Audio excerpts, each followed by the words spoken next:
Friends, welcome to personal tutor. I am Bhumika Mishra. जैसा कि हम क्लास 8 की पॉलिटी आज से स्टार्ट, सिविक्स आज से स्टार्ट कर रहे हैं, उसका आज चैप्टर नंबर 1 है, जिसमें हम सब पढ़ेंगे why does country need constitution. आपके हिसाब से इंडिया को कॉन्स्टिट्यूशन की क्यों ज़रूरत थी? क्या ऐसा नहीं हो सकता था कि बिना कॉन्स्टिट्यूशन के बिना भी इंडिया को रन किया जा सकता था? ऐसा पॉसिबल तो था, लेकिन ऐसा क्यों नहीं हुआ? ठीक है, तो इसके रीजंस को समझते हैं। देखो, जब स्टार्टिंग में हमारे ऊपर क्या कहते हैं, ब्रिटिश गवर्नमेंट रूल कर रही थी। ब्रिटिश गवर्नमेंट जब रूल कर रही थी तो उनके रूल्स जो थे वो आए दिन चेंज होते थे। ठीक है, एक दिन बोला कि इस वेल से आप पानी ले सकते हैं और कोई भी क्या कहते हैं कास्ट से हैं, रिलीजन से हैं, सेक्स से हैं, वो ये यहाँ से पानी ले सकते हैं। दूसरे दिन कोई और आके बोलता है कि नहीं, इसमें से जो है सिर्फ और सिर्फ ब्रिटिश ही पानी लेंगे। तो इस तरीके से जो आए दिन उनके रूल चेंज होते थे, उस रूल्स से हमारी जो इंडियन पीपल थे वो बहुत ज़्यादा परेशान होते थे, और जो नेशनल मूवमेंट्स चला रहे थे वो भी बहुत ज़्यादा परेशान होते थे। ठीक है, कभी कुछ लॉ ला दिया, कभी कुछ लॉ ला दिया, कभी ये बोल दिया कि 2 लोग भी एक साथ नहीं खड़े हो सकते, कभी बोल दिया 15 लोग एक साथ नहीं खड़े हो सकते। तो यहाँ पे बहुत ज़्यादा हैफाजार्ड होता था। तो इस वजह से इंडियन नेशनल मूवमेंट चलाने वाले जो क्या कहते हैं लोग थे, उन्होंने सोचा कि एक ऐसा रूल होना चाहिए जो रिटन होना चाहिए और जिसमें साफ शब्दों में सारी चीज़ें लिखी होनी चाहिए। उस बेसिस पे ये कॉन्स्टिट्यूशन बनाया गया। सबसे पहले 1937 में इंडियन नेशनल कांग्रेस, ठीक है, इंडियन नेशनल कांग्रेस डिमांड करती है कॉन्स्टिट्यूएंट असेंबली के लिए कि हमें कॉन्स्टिट्यूएंट असेंबली बनानी है और उस कॉन्स्टिट्यूएंट असेंबली में इंडियंस होने चाहिए और इंडियंस इंडिया के लिए रूल बनाएंगे। ठीक है, ये सेकेंड वर्ल्ड वॉर के टाइम की बात होती है। Form the Indians gained momentum, this was convinced the December 1946। The photo of page 2 shows the some member of the constituent assembly। ठीक है, फिर क्या होता है, between December 1946 to November 1949 constituent assembly बनती है और वो ड्राफ्ट करती है constitution for independent India, free India के लिए। दिसंबर 1946 से लेकर 1949 तक क्या कहते हैं कॉन्स्टिट्यूशन बनाया जाता है। किसके द्वारा? कॉन्स्टिट्यूएंट असेंबली के द्वारा। ठीक है, ये देखिए, ये कॉन्स्टिट्यूएंट असेंबली है। Approach in this task with the great idealism with the freedom struggle had help produce. अब देखो, जो ये फ्रीडम स्ट्रगलर्स थे, उन्होंने कुछ ना कुछ प्रॉब्लम्स फेस की होगी और बहुत सी ऐसी प्रॉब्लम फेस की होगी जो वो चाहते थे कि आने वाली जो जनरेशन है, आने वाला जो फ्री इंडिया है, इंडिपेंडेंट इंडिया है, उसको वो प्रॉब्लम फेस ना करना पड़े। ठीक है, you will read the more about the work of A constituent assembly. आप धीरे धीरे इस बुक में ये चीज़ समझेंगे। देखिए, आज के डेट में हर एक कंट्री के पास, वर्ल्ड के पास एक कॉन्स्टिट्यूशन है। अब ये डिपेंड करता है कि वो कॉन्स्टिट्यूशन रिटन है कि नॉन रिटन है। ठीक है, रिटन का मतलब कि किसी एक प्लेस पे बहुत अच्छी तरीके से लिख दिया गया है और उसमें सारे क्लॉज लिख दिए गए हैं। ठीक है, constitution while the democratic countries, जैसे कि आपको पता होगा कि हमारा इंडिया जो है वो डेमोक्रेटिक कंट्री है, वहाँ पे constitution is necessary that all countries. पर ये ज़रूरी नहीं है कि जो डेमोक्रेटिक कंट्रीज़ है वहाँ पे कॉन्स्टिट्यूशन रिटन ही हो और कॉन्स्टिट्यूशन हो भी। ठीक है, ये ज़रूरी नहीं है। Constitution serve the several purpose. पहला क्या है? It lay out the certain ideals that form the basis of a kind of country that we citizen aspire live in। ये जो कॉन्स्टिट्यूशन है वो हमें बताता है कि जो इंडिया में रहने वाले लोग हैं वो किस तरीके के हैं और उनकी क्या ज़रूरत है, ये कॉन्स्टिट्यूशन बहुत अच्छे से बताता है। ठीक है, constitution tell what the fundamental nature of our society, हमारी सोसाइटी का फंडामेंटल नेचर क्या है।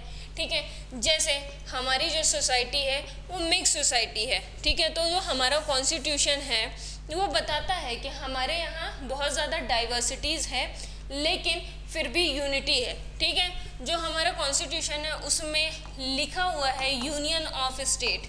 ठीक है, मतलब डिफरेंट स्टेट्स हैं लेकिन उनमें यूनिटी है। ठीक है, ये चीज़ बताता है constitution. A country is usually made of a different communities of a people who share the certain beliefs but may not necessarily agree on all issues. A constitution helps serve as a set of a rules and principle that all purpose of a community country agree upon the basis of a way which want country to may govern.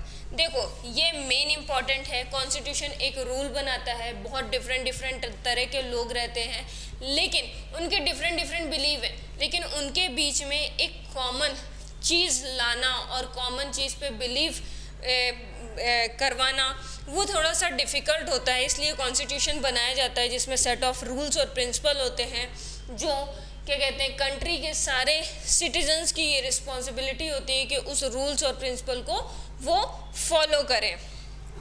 This not includes only the type of A government but also agreement on the certain of A ideals that they all believe the country should uphold. ठीक है, अब देखो इसमें सिर्फ और सिर्फ ये नहीं बताया जाता है कॉन्स्टिट्यूशन में कि किस तरीके की गवर्नमेंट है, ये भी बताया जाता है कि यहाँ पे किस तरीके के लोग रहते हैं और जो पार्टीज़ काम करती हैं उनके आइडियल्स कैसे हैं। यहाँ पे जो एग्जाम्पल लिया गया है वो नेपाल का लिया गया है। नेपाल में पहले मोनार्कियल गवर्नमेंट होती है, फिर बाद में वहाँ पे डेमोक्रेटिक गवर्नमेंट को इस्टेब्लिश किया जाता है, क्योंकि जब मोनार्कियल गवर्नमेंट होती है तो मोनार्कियल गवर्नमेंट में क्या होता है कि एक राजा होता है। ठीक है, फिर उसके बाद राजा या किंग होता है।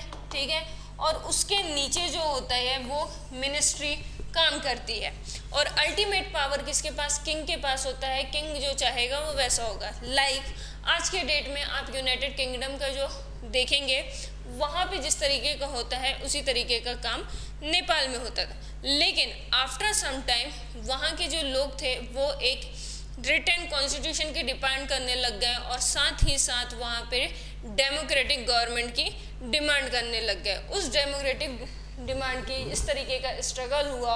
1990 में ये स्ट्रगल हुआ और फिर आफ्टर 12 इयर्स के बाद 2002 में यहाँ पे डेमोक्रेटिक गवर्नमेंट इस्टेब्लिश की गई। ठीक है, इस तरीके से ये पूरी स्टोरी यहाँ पे बताई गई है। नेक्स्ट जो यहाँ पे प्रॉब्लम आती है, सेकंड इम्पोर्टेंस क्या होता है कॉन्स्टिट्यूशन बनाने का, तो define the nature of A countries political system. जैसे इंडिया जो है वो डेमोक्रेटिक कंट्री है। ठीक है, इंडिया जो डेमोक्रेटिक कंट्री है मतलब यहाँ के लोगों के पास ये अधिकार है, ये राइट है कि वो अपने रूलर को चूज़ कर सके। जैसे हमने ही चूज़ किया है प्राइम मिनिस्टर नरेंद्र मोदी को कि वो हमारे लिए रूल्स बनाए और हमारे वेलफेयर के लिए काम करें। ठीक है, हमने ही चूज़ किया है हमारे प्रेसिडेंट रामनाथ कोविंद को कि वो हमारे लिए रूल्स बनाए, हमारे वेलफेयर के लिए काम करें। ठीक है, इसी तरीके से आपने स्टेट में अपने चीफ मिनिस्टर को इलेक्ट किया होगा। ठीक है, तो ये सारी चीज़ें हमें किससे पता चलती है, हमें कॉन्स्टिट्यूशन पे पता चलती है। जैसे यहाँ पे नेपाल का लिया है, पहले ruled by the king and his council of minister, बाद में वो डेमोक्रेटिक फॉर्म के लिए डिमांड करने लग गए। तो उनका कॉन्स्टिट्यूशन वो जो है वो बताता है कि वहाँ पे किस तरीके की गवर्नमेंट और किस तरीके की पॉलिटी है। ठीक है, ये देखिए। फिर उसके बाद आता है in democratic society. Democratic society में एग्जैक्टली होता क्या है, constitution often lay down the rules guard against this misuse of the authority of our political leaders. In case of a Indian constitution about which you will read more then later this chapter. ठीक है, ये सारी चीज़ें जो होती हैं कि किस तरीके से यदि कोई भी अथॉरिटी जो है वो मिस यूज़ करती है किसी भी पावर का, जैसे अपन ने प्राइम मिनिस्टर को इलेक्ट कर दिया या मान लीजिए किसी भी मेंबर को अपन ने इलेक्ट कर दिया और उसने अपने पावर अपने सीट का मिसयूज़ किया, तो उसके साथ क्या होगा वो भी हमें ये कॉन्स्टिट्यूशन जो है वो ही हमें ये डिफ़ाइन करती है। और तीसरा क्या इम्पॉर्टेंट फंक्शन है, constitution play in the democracy to ensure the dominant group does not use its power against the other less powerful people or group. The storyboard below. इसमें क्या है कि मान लीजिए, देखिए अपने यहाँ डाइवर्सिटी है, हमारा जो कॉन्स्टिट्यूशन है वो ये बताता है कि मान लीजिए हिंदू है, मुस्लिम है, हिंदू मुस्लिम क्रिश्चियन जैन, ठीक है, या फिर अदर कम्युनिटी सिख, ये सब है, लेकिन सबसे ज़्यादा क्या है, हिंदू हैं। तो ये तो नहीं होना चाहिए ना कि हिंदू डोमिनेट कर रहे हैं मुस्लिम क्रिश्चियन जैन और क्या कहते हैं सिख कम्युनिटी के ऊपर, ये चीज़ नहीं होनी चाहिए। ये भी हमें कहाँ से मिलता है, कॉन्स्टिट्यूशन से ही मिलता है। यहाँ पे साफ लिखा है constitution plays in a democracy ensure that, क्या इंश्योर करता है, dominant group does not use its power against the others, ठीक है। डोमिनेंट ग्रुप जो है वो क्या कहते हैं, जो लेस पावरफुल लोग हैं उन पे वो चीज़ नहीं यूज़ कर सकते हैं, ठीक है। तो ये हमें कहाँ से मिलता है, हमें कॉन्स्टिट्यूशन पे मिलता है। ये यहाँ पे कुछ सिचुएशन दी हुई है, unhealthy situation can occur in a democratic society to where the majority can continuously enforce the decision and include the minority. अच्छा, एक कंडीशन आई थी अनटचेबिलिटी। अनटचेबिलिटी के बारे में आपने जानते होंगे कि होता क्या था, अनटचेबिलिटी के बारे में होता क्या था कि क्या कहते हैं, लोग जो हायर क्लास के लोग होते थे ना, वो लोअर क्लास वाले को नहीं टच करते थे, ठीक है। तो वो लोग क्या कहते हैं, उनके साथ बहुत ज़्यादा मिसबिहेव करते थे, और जो हायर क्लास वाले थे वो मेजॉरिटी में थे और जो अनटचेबल्स थे वो माइनॉरिटी में थे। तो वो माइनॉरिटी वाले उन मेजॉरिटी पे क्या कहते हैं, रूल आउट नहीं कर पाते थे, और ये ज़्यादा लोग थे, ज़्यादा पावर थी, तो ये इन पे रूल कर पाते थे और इनको बोलते थे कि हमारी कॉलोनी से दूर रहो, हमारी सिटी से दूर रहो, हमारे आसपास से दूर रहो, हमें टच मत करो, ये सारी चीज़ें करते थे। तो बाद में हमारे कॉन्स्टिट्यूशन में ये सारी चीज़ें ऐड की गई कि अनटचेबिलिटी जो है वो एक तरह का क्राइम है और आप ये क्राइम नहीं कर सकते हो, ठीक है। देखो, इंटर कम्युनिटी डोमिनेशन और member of A one community domination and other with in the same community, और इंटर कम्युनिटी डोमिनेशन जो है वो रोका गया। थर्ड सिग्निफिकेंट रूल क्या है, ठीक है, तीसरा रीज़न क्या है कॉन्स्टिट्यूशन का, to save us from our self, ठीक है। Sound strange but what mean this is that we might it at feels strongly about the issue might go against our longer interest and the constitution help us the guard with this, ठीक है। देखिए, कई बार ऐसा होता है कि जो हमारे जो आसपास के जो लोग होते हैं वही हमारे खिलाफ होते हैं, उनसे भी हमें कौन बचाता है, हमें कौन बचाता है, हमें कॉन्स्टिट्यूशन बचाता है, ठीक है। इसी तरीके से जो हमारा कॉन्स्टिट्यूशन होता है वो हमें प्रोटेक्ट करता है certain decision that we might take the could have be adverse effect on the large principle of a country believes in. For example, ठीक है, possible that many pupils who live in the democracy might come to strongly feel that the party politics have been so acrimonious that we need to strong dictator to set the rights, ठीक है। मतलब कि dictatorship नहीं होनी चाहिए, ये सारी चीज़ें जो है वो कॉन्स्टिट्यूशन में हमें समझाया जाता है। अब आते हैं मेन बात में कि हमारा इंडिया, हमें ये समझ में आ गया कि इंडियन कॉन्स्टिट्यूशन हमें क्या क्या प्रोवाइड करता है। अब बात करते हैं कि इंडियन कॉन्स्टिट्यूशन जो है वो क्या कहते हैं, उसमें क्या क्या फीचर्स हैं, ठीक है। जो इंडियन कॉन्स्टिट्यूशन है वो कब बनाया गया, 1950 में फोर्स में आया, ठीक है, और 26 नवंबर 1949 तक ये बन चुका था, ठीक है। और इसको बनाया कौन, जो इंडियन नेशनल मूवमेंट में जो फ्रीडम फाइटर्स थे, उन्होंने काफ़ी सालों तक इस चीज़ में वर्क किया और देखा कि हमारी इंडियन सोसाइटी किस तरीके की है और हमारी इंडियन सोसाइटी को किस तरीके के रूल की ज़रूरत है, उनको कहाँ पे फ्लेक्सिबिलिटी की ज़रूरत है, कहाँ पे स्ट्रिक्टनेस की ज़रूरत है, वो बहुत अच्छी तरीके से समझ रहे थे, क्योंकि वो इंडिया के लिए स्ट्रगल कर रहे थे कि उसको फ्रीडम मिले और साथ ही वो सोसाइटी के साथ बहुत ज़्यादा कनेक्टेड थे। तो उस तरीके से उन्होंने रूल बनाया, ठीक है। आप देखोगे कि long experience of A authoritarian rule under the colonial state convince the Indian free India should be democracy. ठीक है, अब हमने डेमोक्रेसी गवर्नमेंट क्यों लेकर आए, क्योंकि हमने बहुत टाइम तक देखा कि हमारे ऊपर डिक्टेटरशिप था, हमारे ऊपर अथॉरिटेटिव गवर्नमेंट थी। तो हमें अब ऐसी गवर्नमेंट तो नहीं चाहिए, हमें ऐसा चाहिए कि हमारे लोग ही हमें चुने। तो हमने डेमोक्रेटिक क्या कहते हैं गवर्नमेंट बनाई, जहाँ पे हमारे equally treated equally and be allowed to participate in the government में वो पार्टिसिपेट कर सकें और एक डेमोक्रेटिक गवर्नमेंट को सेटअप कर सकें। ठीक है, this was not done one person but by group of a 300 peoples. ये जो कॉन्स्टिट्यूशन है इंडियन कॉन्स्टिट्यूशन, ये इंडियन कॉन्स्टिट्यूशन किसी एक पर्सन ने नहीं बनाया है, 300 लोगों ने साथ में मिलकर कॉन्स्टिट्यूएंट असेंबली बनाई 1946 में, और फिर उसके बाद आफ्टर नेक्स्ट 3 इयर्स बाद क्या कहते हैं इंडियन कॉन्स्टिट्यूशन बना। ठीक है, अब देखो यहाँ पे कुछ नेम्स हैं जो आपको बहुत अच्छे से लर्न करने हैं। These members of a constitution assembly huge task before them. Country was made of the several different communities. अब देखो सब बहुत different communities के थे, different languages, different cultures, different religion, सबको बिलोंग करते थे और सबके अलग अलग डिमांड थी कि भैया हमें ये चाहिए, हमें ये चाहिए। मान लीजिए कोई हिंदू था तो उसकी अलग डिमांड थी, कोई मराठी था तो उसकी अलग डिमांड थी, तो उस डिमांड के हिसाब से कॉन्स्टिट्यूशन बनाना था।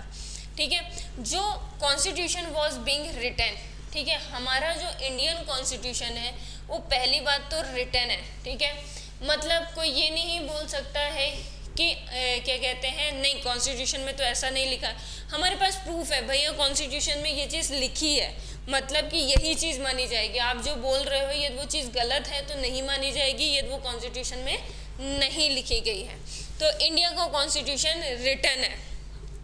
India was growing through the considerable turmoil, partition of the country of India and Pakistan imminent, some of the princely state remained undecided about their future. The socio-economic condition was the first mass of the period. अब देखो हुआ क्या, जैसे ही हमें independence मिला तो हमारा India और पाकिस्तान जो है वो बाइफरकेट हो गया।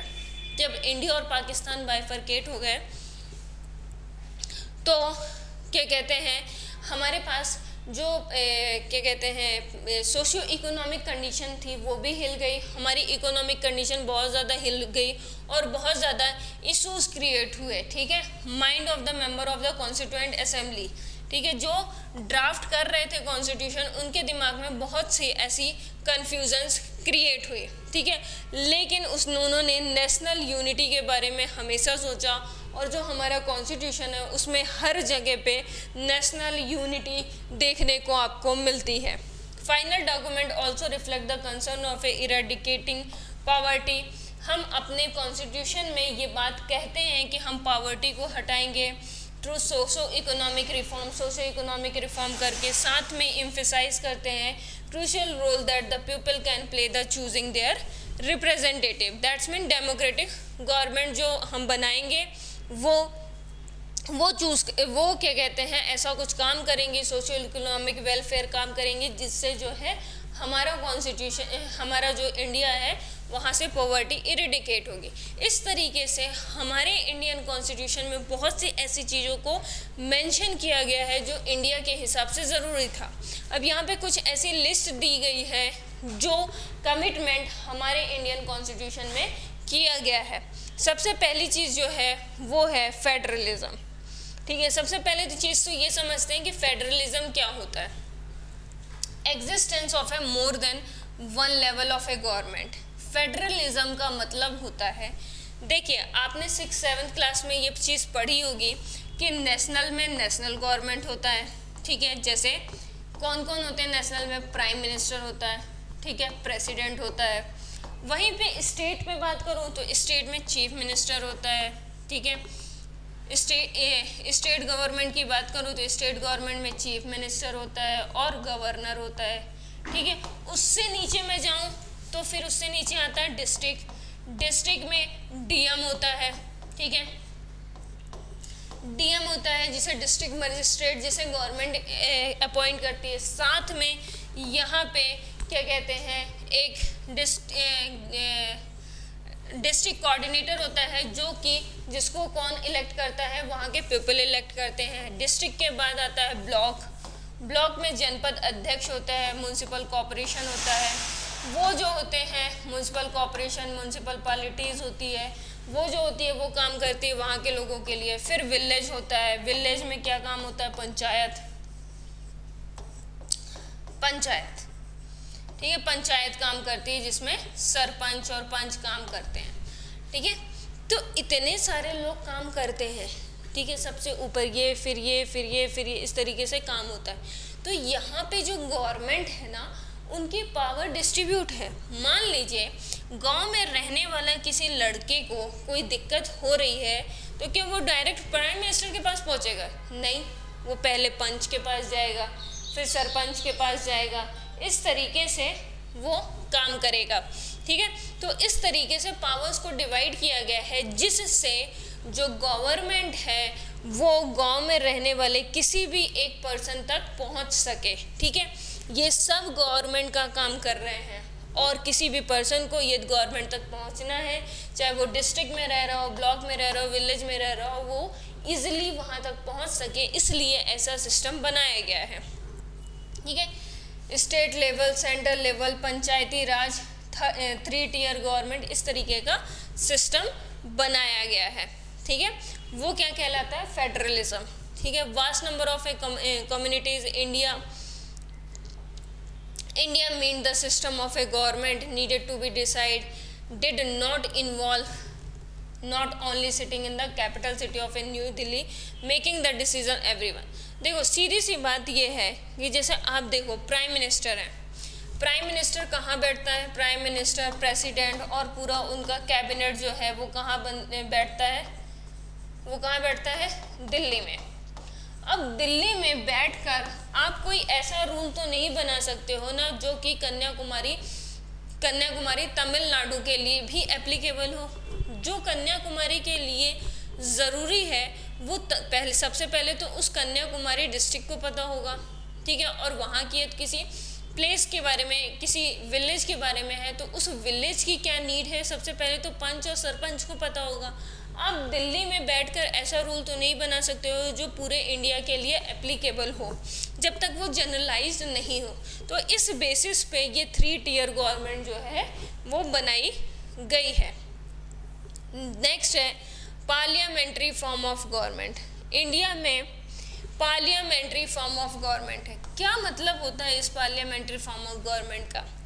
Different tyres of A government that you just read the standing lines of the voting during the election. देखो पार्लियामेंट्री फॉर्म ऑफ गवर्नमेंट का मतलब ये होता है कि इस तरीके से लोग लाइन में लगते हैं और अपना वोट डालते हैं और अपनी जो राइट हैं उनका यूज़ करके और फिर अपने गवर्नमेंट को चूज़ करते हैं, ठीक है। पार्लियामेंट्री फॉर्म ऑफ गवर्नमेंट का मतलब ये होता है कि डेमोक्रेटिक तरीके से यहाँ के जो एडल्ट फ्रेंचाइजी हैं, यूनिवर्सल एडल्ट सफरेज जो हैं, ऑल सिटीज़न, चाहे मेल हो चाहे फीमेल हो, चाहे लोअर कास्ट हो चाहे अपर कास्ट हो, चाहे किसी रिलीजन को बिलोंग करते हैं, उनको ये पावर है कि वो अपने रिप्रेजेंटेटिव को इलेक्ट कर सकें, ठीक है। ये पावर दी जाती है और ये जो एज होती है ना ये 18+ होती है, ठीक है। Constituency assembly felt that the freedom struggle has prepared the masses of A universal adult suffrage that would have encouraged the democratic mindset, break the clutches of a traditional caste, class, gender और hierarchy, ठीक है। ये सब चीज़ों के अलावा कोई भी कास्ट का हो, कोई भी क्लास का हो, किसी भी जेंडर को बिलोंग करता हो, उसे ये पावर है कि वो अपना डेमोक्रेटिक रिप्रेजेंटेटिव जो है वो इलेक्ट कर सके। Every citizen of the country irrespective of his her social background can also consent the election. Representatives are accountable to the people. You will read more about why representative is a crucial in democratic functioning. Next chapter में अपन ये चीज़ समझेंगे। Next जो part है, third point है, वो है separation of power। अब देखो हमने 2 चीज़ पढ़ी, ठीक है। एक तो हम फेडरलिज्म पढ़े, ठीक है, दूसरा यहाँ पे लिखा हुआ है सेपरेशन ऑफ पावर। क्या होता है कि इंडिया में 3 ऑर्गन है। 3 ऑर्गन कौन कौन सी हैं? एक लेजिस्लेचर है, एक एग्जीक्यूटिव है और एक जुडिशरी है। लेजिस्लेचर का काम होता है लॉ को बनाना, ठीक है। यदि वो कोई लॉ को बना दिए हैं तो उसको इम्प्लीमेंट करने का काम जो है वो एग्जीक्यूटिव का होता है। और जब इम्प्लीमेंटेशन किया और लॉ बनाया, उसके बीच में यदि कोई भी गड़बड़ी होती है, किसी के साथ बुरा होता है, किसी के फंडामेंटल राइट्स को इफेक्ट्स पहुंचता है, तो जुडिशरी उसके लिए काम करती है। देखें, legislative refer to our elect representative. ये जो लेजिस्लेचर होते हैं वहाँ पे इलेक्टेड रिप्रेजेंटेटिव पहुँचते हैं। और एग्जीक्यूटिव जो होते हैं smaller group of people who responsible for implementing law and the running the government, ठीक है। जो लॉ बनाया है लेजिस्लेचर में उसको इम्प्लीमेंट करना और गवर्नमेंट को रन करने के लिए रिस्पॉन्सिबल होते हैं। जुडिशरी जो होता है, इन दोनों ने कुछ गड़बड़ी की तो ये जुडिशरी जो है वो डंडा लेके खड़ी होती है और वो उनके ऊपर वर्क करती है, ठीक है। To prevent the misuse of a power by any one branch of a government, and the constitution said that the each of the 3 organ should exercise different power, ठीक है। जुडिशरी का काम भी अपन बहुत अच्छे से समझ गए हैं और ये सारे अपने अलग अलग काम करते हैं। चौथा जो हमारे कॉन्स्टिट्यूशन में दिया हुआ है, फंडामेंटल राइट्स दिया हुआ है।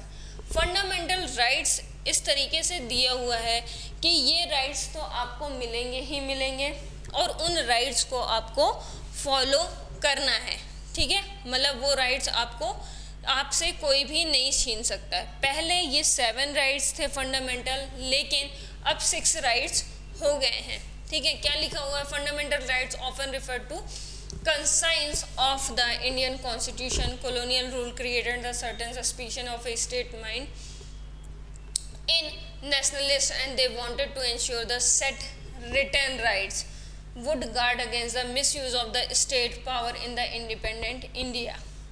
Fundamental right protect the citizen against the arbitrary and the absolute exercise of the power by the state. देखो, स्टेट जो क्या कहते हैं, जिनको हमने रिप्रेजेंटेटिव बनाया है, वो कोई ऐसा लॉ ना बना दे जिससे जो हमारा फंडामेंटल राइट है उसको हार्म पहुंचे, ठीक है। इसलिए ये हमें फंडामेंटल राइट्स दिया गया है कि एवरी सिटीजन्स के पास ये राइट्स हैं और इस राइट्स को कोई भी हार्म नहीं पहुंचा सकता है। Guarantees the right of A minority against the majority. ये ऐसा राइट्स भी है जहाँ पे मेजॉरिटी और माइनॉरिटीज़ को इक्वली रखा जाता है, ठीक है। अब देखिए यहाँ पे कौन कौन से फंडामेंटल राइट्स हैं देख लेते हैं। राइट टू इक्वालिटी, जहाँ पे सारे पर्सन को इक्वल ट्रीट किया जाएगा लॉ के पहले, ठीक है। ऐसा नहीं है कि यदि मैं क्या कहते हैं किसी नेता की लड़की हूँ तो मेरे साथ कोई अलग लॉ बिहेव करेगा और यदि आप एक नॉर्मल पर्सन है तो आपके साथ अलग लॉ बिहेव करेगा। हम दोनों के साथ एक ही लॉ काम करेगा और एक ही लॉ के अकॉर्डिंग काम होगा, ठीक है। That all person shall be equally protected by the law. और मुझे जो लॉ प्रोटेक्ट कर रही है वो आपको भी प्रोटेक्ट करेगी। ऐसा नहीं है कि आपके लिए अलग लॉ बनेगा। आप किसी भी रिलीजन के हो, कास्ट के हो, सेक्स के लिए हो, सबके लिए एक जैसा होगा। पब्लिक प्लेसेस पे, प्लेग्राउंड, होटल, शॉप्स, यहाँ पे कोई भी पर्सन, एवरी पर्सन, ठीक है, चाहे वो किसी भी रिलीजन, रीजन, कास्ट, किसी को भी बिलोंग करता हो, वो यहाँ पे क्या कहते हैं यूज़ कर सकता है। State can not discriminate against any one matters of a employment but there is a expectation to that we read about later in this chapter. किसी भी कंडीशन पे जो स्टेट है वो भी डिस्क्रिमिनेट नहीं करेगी और इवन नॉर्मल सिटीजन भी किसी भी बेसिस पे ये डिस्क्रिमिनेट नहीं करेगा, ठीक है। नेक्स्ट है right to freedom. Right to freedom, यहाँ पे बोलने की फ्रीडम है, अपने आप को एक्सप्रेस करने का फ्रीडम है, ठीक है, एसोसिएशन बनाने का फ्रीडम है, इंडिया में कहीं पे घूमने का भी फ्रीडम है, आपको कहीं पे भी रहने का फ्रीडम है, ठीक है, कोई भी प्रोफेशन को प्रैक्टिस करने का भी फ्रीडम है, कोई भी ऑक्यूपेशन बिजनेस को प्रैक्टिस करने के आपके पास फ्रीडम है। तो ये सारी फ्रीडम्स आपको मिली हैं, आपसे ये फ्रीडम कोई भी नहीं छीन सकता है, ठीक है, और ये बाय रिटन लॉ है, ठीक है। राइट अगेंस्ट एक्सप्लॉयटेशन, अब एक्सप्लॉयटेशन के अगेंस्ट भी क्या कहते हैं यहाँ पे राइट मिला हुआ है fundamental. Prohibit humans trafficking, force labour, employment of the children under 14 year of age. इनसे आप काम नहीं करा सकते हो, आप किसी को फोर्सफुली काम नहीं करा सकते हो। आप यहाँ यदि कहीं पे भी आप 14 साल से छोटे बच्चों को काम करते हुए देख रहे हो तो वो इलीगल काम है, वो उनके जो बच्चों के पढ़ने की जो उम्र है वो फंडामेंटल राइट जो है वो उनकी हिंडर हो रही है।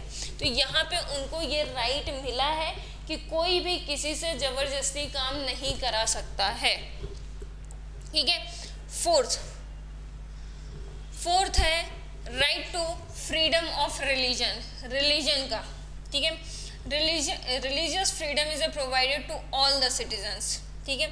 आप कोई भी रिलीजन को एक्सेप्ट कर सकते हो, किसी को भी प्रोफेस कर सकते हो, किसी को भी प्रोपोगेट कर सकते हो, किसी भी रिलीजन को आपको कोई रोकने वाला नहीं है। यदि आप हिंदू हो तो मुस्लिम को रिलीजन भी फॉलो कर सकते हो, आप हिंदू हो तो मुस्लिम रिलीजन भी फॉलो कर सकते हो, आपको कोई रोकने वाला नहीं है, क्योंकि आपको लॉ में ये चीज़ मिली हुई है कि आप कोई भी रिलीजन को फॉलो कर सकते हो, ये बाय लॉ है। और ये करने से आपको कोई रोकता है तो वो गलत होगा, ठीक है।